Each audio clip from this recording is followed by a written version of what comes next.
Disrupt होती है क्योंकि पेड़ उखड़ेंगे और बिजली के पोल गिरते हैं तो जो साधारण जनजीवन है डिस्टर्ब होता है। तो इसको जितना जल्दी हम रिस्टोर कर पाएं और minimum loss of life ensure कर पाएं, हमारा टारगेट हमेशा जीरो लॉस ऑफ लाइफ रहता है, तो वो बिगेस्ट चैलेंज होगा।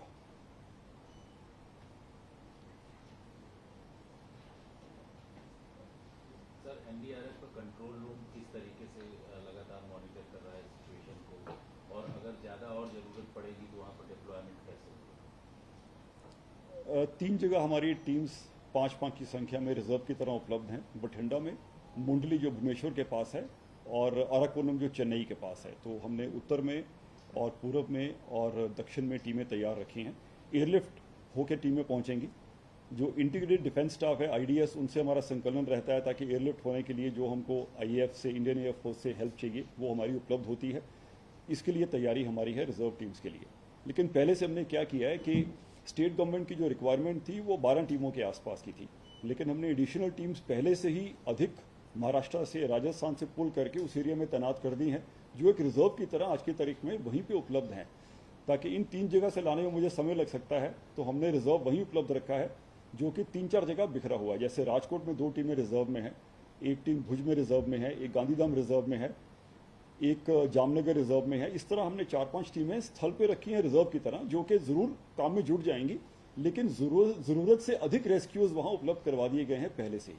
सर, एक अंतिम सवाल, जो 25 सालों बाद एक बहुत बड़ा साइक्लोन आ रहा है, कितना खतरा हो सकता है इस साइक्लोन की वजह से, और तैयारी तो आप लोगों की बेहतर है? नेचर की फोर्स है और इसका 100% प्रोडिक्शन करना मुमकिन नहीं होता। जैसे हमने इस बार भी देखा, उसने अपनी गति में परिवर्तन किया, बहुत जल्दी विकसित हो गया फ्रॉम अ डिप्रेशन, और काफ़ी लंबा चला, जो कि अनयूजुअल था कि ऑलमोस्ट 10 दिन का इसकी आयु रही। अभी भी डायरेक्शन उसकी थोड़ी सी पिछले 1-2 दिनों में हल्की सी चेंज हुई है। पहले जखाऊ के आसपास लैंड करने की पॉसिबिलिटी थी, हल्का सा वो नॉर्थ खिसक गया है।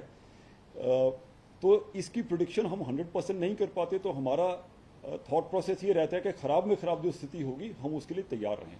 तो हमने इसके वीकन होने की पॉसिबिलिटी को ध्यान में नहीं रखते हुए, जितनी स्ट्रेंथ में इसकी पॉसिबिलिटी है लैंड करने की, उसको मद्देनजर रख के जरूरत से अधिक तैयारी की है। हम ही ने नहीं, सारी एजेंसीज ने।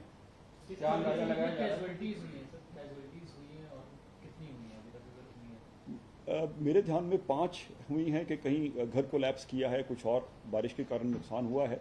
तो loss of life I need to confirm this, लेकिन मैंने जो पढ़ा अखबार में 5 हुआ है। ये साइक्लोन के लैंड करने से पहले की बात है। कौन से एरिया में? I am not very sure. मेरे ख्याल जामनगर में किसी और जगह हुआ है जहां घर कोलैप्स किया है।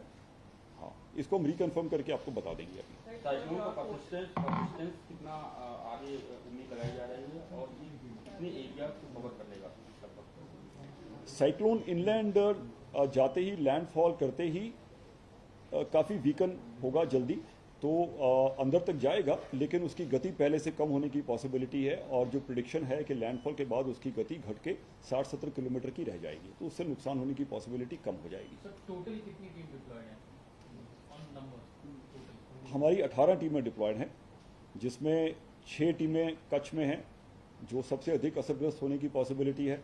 2 टीमें जामनगर में हैं, 2 राजकोट में हैं, जूनागढ़ में हैं, 3 टीमें द्वारका में हैं, गिर सोमनाथ में 1 टीम है, दीव में 1 टीम है, वलसाड़ में 1 टीम हमारी रहती है, क्योंकि फ्लड की पॉसिबिलिटी वहाँ रहती है हैवी रेनफॉल से। तो टोटल 18 टीमें हमारी गुजरात में डिप्लॉयड हैं।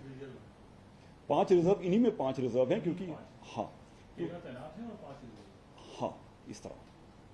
तो किस किस तरीके के आपके पास इक्विपमेंट्स हैं जिससे आप इस चीज से निपट सकेंगे? क्या क्या अपने साथ एनडीआरएफ की टीमें लेकर गई? इनके लिए 2 मेजर इश्यूज जो हम देखते हैं कि फ्लडिंग की पॉसिबिलिटी के कारण लोगों को एवैक्यूएट करने की ज़रूरत पड़ती है, तो बोट्स रहती हैं हमारे पास, लाइफ सेविंग के सारे साधन रहते हैं। और दूसरा जो एक बड़ा वर्टिकल रहता है बिल्डिंग कोलैप्स को हैंडल करने का। बिल्डिंगें कई बार बारिश के कारण जो जर्जरित होती हैं, गिरती हैं, तो उनमें घुस के विक्टिम्स को निकालने के लिए वो तैयारी भी हमारी साथ साथ रहती है। प्लस उस तरह के इक्विपमेंट जो जनजीवन को इमीडिएटली नॉर्मलसी पे ले आए, तमाम तरह के कटिंग इंस्ट्रूमेंट्स हैं जो पेड़ों को काट के सड़कें क्लियर कर पाएँ, बिजली के पोल्स जरूरत पड़े काट के उसको अलग कर पाएँ, बिजली की सुविधा जल्दी मुहैया हो जाए। इस तरह के इंस्ट्रूमेंट्स हम इक्विपमेंट लेके चलते हैं। तूफान के बाद वहाँ बाढ़ आने की कई क्षेत्रों में बाढ़ आएगी, उसको लेकर के तो जिस तरह की रेनफॉल की एक्सपेक्टेशन होती है या स्टॉर्म सर्ज, जैसे मैंने बताया, जो इस साइक्लोन से टाइड को रीइंफोर्स करके बड़ी वेव्स बना के पानी अंदर आने की पॉसिबिलिटी होती है, उसकी एक मॉडलिंग करते हैं। लो लाइंग एरियाज कहाँ पे हैं, पहला अनुभव इस तरह का क्या रहा है, उन एरिया से हम लोगों को पहले तो इवैक्यूएट कर लेते हैं ताकि फ्लड के असर से वो पहले ही बाहर रहें। दूसरा, टीमें उस तरह की तैनात होती हैं कि इमीडिएटली बोट्स में जाके लोगों को वहाँ से निकाल पाएँ कहीं अगर फ्लडिंग हो जाती है। सर, हम देख रहे हैं कि गृह मंत्री जी भी अपने तेलंगाना दौरे में उन्होंने कैंसिल किया, लगातार नॉर्थ से होम मिनिस्टर की सिचुएशन देख रहे हैं, किस तरीके से आप उनको अपडेट कर रहे हैं सिचुएशन? हमारे पास जो यहाँ कंट्रोल रूम है वो इन कांस्टेंट कांटेक्ट रहता है होम डिपार्टमेंट के कंट्रोल रूम से। हर कुछ समय के बाद, हर 15-20 मिनट के बाद हम एक नई रिपोर्ट तैयार करके हायरार्की को भेजते हैं, कहाँ कहाँ क्या क्या डेवलपमेंट हुआ है। तो ये एक लाइव कांटेक्ट रहता है कि हम मॉनिटर करें और उसी रियल टाइम में बाकी सबको वो इतला पहुँचती रहे। Thank you, thank you. मंत्री जी आने वाले हैं तो मैं 2 मिनट की बजाय इकट्ठा कर दें।